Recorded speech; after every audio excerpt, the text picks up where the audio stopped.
Good evening to all of you. हमारा जो organic compound containing nitrogen जो chapter चल रहा था उसका पार्ट फर्स्ट जो है उसके अंदर आज हम करेंगे प्रिपरेशन मेथड ऑफ अमीन। और प्रिपरेशन मेथड ऑफ अमीन में जो आपका फर्स्ट जो आपका मतलब प्रिपरेशन मेथड है वो है आपका रिडक्शन ऑफ नाइट्रो कंपाउंड्स। किस तरह से जो है नाइट्रो कंपाउंड का हम रिडक्शन करते हैं। अब देखो भी नाइट्रो कंपाउंड जो है वो होते क्या है। अगर आपने क्या किया एलिफेटिक यहाँ आर जो लगा रखा है, आर का मतलब हुआ ये एलिफेटिक आपकी कार्बन की चेन है। अगर आपने इसके साथ NO2 ग्रुप को अटैच कर रखा है, यानी आपने क्या किया लॉन्ग चेन ऑफ हाइड्रोकार्बन के साथ अगर आपने NO2 लगा दिया तो ये आपका नाइट्रो कंपाउंड बना है एलिफेटिक।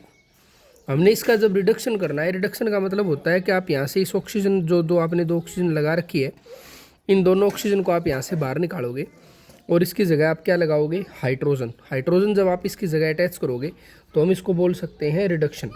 तो नाइट्रो कंपाउंड का जब रिडक्शन किया जाता है तो वो NiPT की प्रेजेंस में आप करते हो।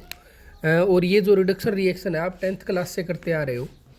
तो यहाँ से आप ऑक्सीजन जैसे बाहर निकालोगे तो यहाँ हाइड्रोजन अटैच हो जाएगी और जो आपका RnO2 है वो कन्वर्ट हो जाएगा RnH2 में।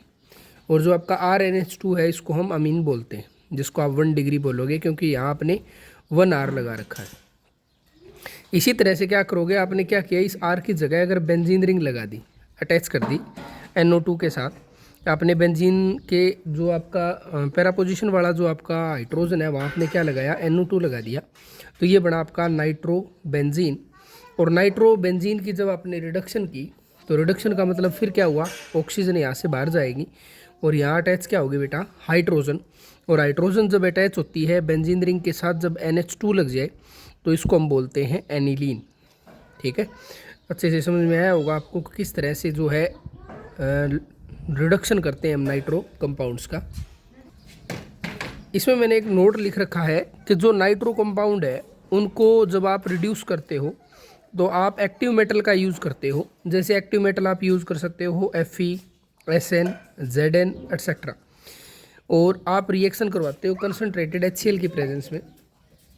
और इसमें एक इम्पोर्टेंट चीज़ है वो क्या है, देखिए कि जो रिडक्शन करते हो आप आयरन स्क्रैप के साथ HCl वो प्रेफर किया जाता है।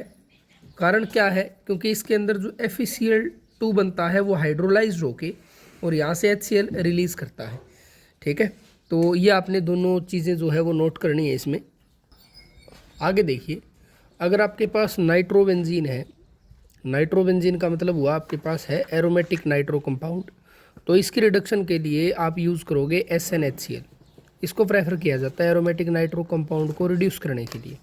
तो आप देख रहे हो नाइट्रोबेंजीन जो नाइट्रो आपकी बेंजीन है, इसको रिड्यूस करने के लिए हमने जो लिख रखा है वो लिख रखा है SnHCl और एक FeHCl। तो इसमें आपका जो SnHCl जो लिख रखा है इसका जो है वो यूज़ किया जाता है जब नाइट्रोबेंजीन को एनिलीन में कन्वर्ट किया जाता है। ये इसका सबसे अच्छा मेथड है, यानी गुड मेथड है प्रिपेयर करने के लिए। आगे देखिए, जो नाइट्रो कंपाउंड है उनकी रिडक्शन के लिए आप स्ट्रॉन्ग रिड्यूसिंग एजेंट यानी जो लिथियम एल्यूमिनियम हाइड्राइड है उसका प्रयोग भी आप कर सकते हो। तो लिथियम एल्यूमिनियम हाइड्राइड का आप यूज़ करोगे सिर्फ एलिफेटिक हाइड्रोकार्बन, एलिफेटिक जो आपके नाइट्रो कंपाउंड है उनमें। क्योंकि जब आप एरोमेटिक नाइट्रो कंपाउंड का जब आप रिडक्शन करवाते हो तो होता क्या है कि लिथियम एल्यूमिनियम हाइड्राइड उनसे एजो कंपाउंड का फॉर्मेशन कर देता है। तो अगर आप रिएक्शन देखोगे तो इसमें क्या दिखाई दे रहा है आपको कि जो एलिफेटिक नाइट्रो कंपाउंड है यानी CH3CH2 NO2 जिसको हम बोलेंगे नाइट्रोइथेन, जब हम इसका रिडक्शन करवाते हैं लिथियम एल्यूमिनियम हाइड्राइड के साथ तो यहाँ से जो प्रिपरेशन होता है वो एलिफेटिक अमीन का होता है जिसको बोलते हैं इथाइल अमीन।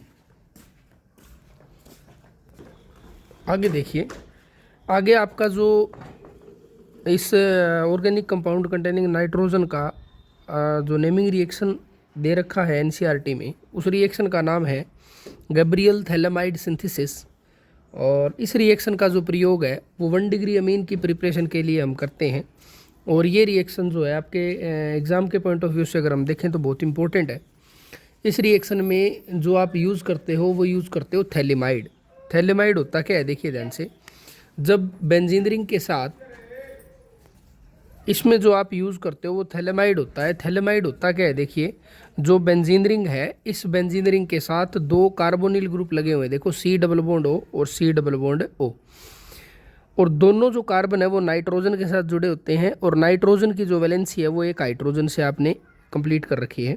और इसी जो ये जो कंपाउंड मैंने लिखा है इसी को बोला जाता है थैलेमाइड। और इससे जो है वो प्रिपरेशन होता कैसे है वो समझते हैं। सबसे पहले हम क्या करते हैं, थैलेमाइड की जो रिएक्शन है वो अल्कोहलिक KOH के साथ करवाएंगे। अल्कोहलिक KOH के साथ जब आप रिएक्शन करवाओगे तो आपको दिखाई दे रहा होगा कि यहाँ हाइड्रोजन जो है, इस हाइड्रोजन पर पॉजिटिव चार्ज होगा और नाइट्रोजन पर क्या चार्ज होगा, नेगेटिव। तो यहाँ से क्या होगा, जो ये OH है ये क्या करेगा, इस हाइड्रोजन के साथ अटैच होगा, और यहाँ से वाटर का मॉलिक्यूल क्या चला जाएगा बेटा, बाहर। और यहाँ जो नाइट्रोजन पर चार्ज नेगेटिव है और पोटाशियम पर चार्ज पॉजिटिव होने की वजह से ये पोटाशियम जो है वो नाइट्रोजन के साथ अटैच हो जाएगा। तो यहाँ से प्रोडक्ट क्या बनेगा आपका, जो आपका थैलेमाइड है, थैलेमाइड में जो नाइट्रोजन है इसके साथ जब पोटाशियम जुड़ेगा तो इसको हम बोलेंगे पोटाशियम थैलेमाइड। आगे देखिए, इसके बाद में आप क्या करोगे, जो पोटाशियम थैलेमाइड है इसकी रिएक्शन करवाओगे आप इथाइल क्लोराइड के साथ। इथाइल क्लोराइड का जो फॉर्मूला है वो है C2H5Cl। इसका नाम हुआ आपका इथाइल क्लोराइड। इथाइल क्लोराइड, जब आप इथाइल क्लोराइड के साथ इसकी रिएक्शन करवाते हो तो क्या होता है, देखिए ध्यान से, आपको पता होगा यहाँ पोटाशियम पर चार्ज होगा पॉजिटिव और Cl पर क्या चार्ज होगा, नेगेटिव। तो यहाँ से ये जो आपका K है वो इस Cl के साथ क्या चला जाएगा बेटा, बाहर। और यहाँ नाइट्रोजन पर नेगेटिव चार्ज है, और जो C2H5 है, ये जो इथाइल ग्रुप है इस पर पॉजिटिव चार्ज होने की वजह से ये यहाँ नाइट्रोजन के साथ क्या हो जाएंगे, अटैच। और जब नाइट्रोजन के साथ इथाइल ग्रुप जुड़ता है, यानी नाइट्रोजन के साथ अगर आप देखोगे C2H5 को हमने यहाँ अटैच कर दिया, तो इसको बोला जाएगा अनइथाइल थैलेमाइड। आगे देखिए, इसके बाद में जब आप पोटाशियम थैलेमाइड जो था उससे आपने जब बनाया एन इथाइल थैलेमाइड, तो जो एन इथाइल थैलेमाइड है जब आप इसका हाइड्रोलाइसिस करते हो, हाइड्रोलाइसिस करोगे तो होगा क्या, देखिए ध्यान से, अगर नाइट्रोजन का ये वाला जो बॉन्ड है अगर ये ब्रेक होता है तो इस नाइट्रोजन पर नेगेटिव चार्ज आएगा और इस कार्बन पर क्या चार्ज आएगा बेटा, पॉजिटिव। जैसे ये बॉन्ड ब्रेक हुआ तो मैंने इस बॉन्ड को यहाँ से ब्रेक कर दिया, यानी पॉजिटिव और नेगेटिव सेंटर बना दिए। तो यहाँ से क्या होगा, ये जो वाटर है, वाटर में आपके पास H पॉजिटिव और OH नेगेटिव होता है, तो ये हाइड्रोजन क्या करेगी, यहाँ से इस नाइट्रोजन पर अटैक करेगी, नाइट्रोजन के साथ अटैच हो जाएगी, और ये जो OH ग्रुप है ये क्या करेगा, इस कार्बन पर अटैक करेगा। इसी तरह से क्या होगा, जो नीचे कार्बन और ऑक्सीजन का जो है, नाइट्रोजन जो है वो कार्बोनाइल कार्बन से जुड़ा हुआ है, ये बॉन्ड जब ब्रेक होगा यहाँ से तो इस नाइट्रोजन पर फिर नेगेटिव चार्ज आएगा और इस कार्बन पर फिर क्या चार्ज आएगा बेटा, पॉजिटिव। और यहाँ से फिर क्या होगा, ये जो हाइड्रोजन है ये नाइट्रोजन से अटैक यहाँ अटैक हो जाएगा, और यहाँ जो आपका OH ग्रुप लगा हुआ है ये क्या करेगा, कार्बन के साथ अटैच हो जाएगा।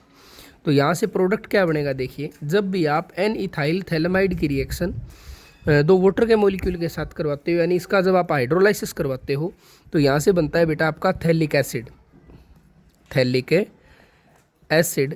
और यहाँ से देखिए आप नाइट्रोजन जो था आपका उसके साथ दो आपने जब हाइड्रोजन को अटैच किया और नाइट्रोजन का एक बॉन्ड जो है वो कार्बन से बना हुआ है, तो ये आपका बना बेटा यहाँ से 1 डिग्री अमीन।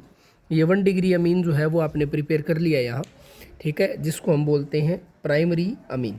ये प्राइमरी अमीन का जो प्रिपरेशन है वो हम यहाँ से इजीली कर सकते हैं। और इसमें एक विशेष आपने नोट जो है वो ये लिखना है कि जो आपकी गैब्रियल थैलेमाइड है, जो रिएक्शन है आपकी, इसमें जो होता है वो होता है nucleophilic substitution reaction, sorry nucleophilic substitution reaction नहीं होता, ठीक है ना।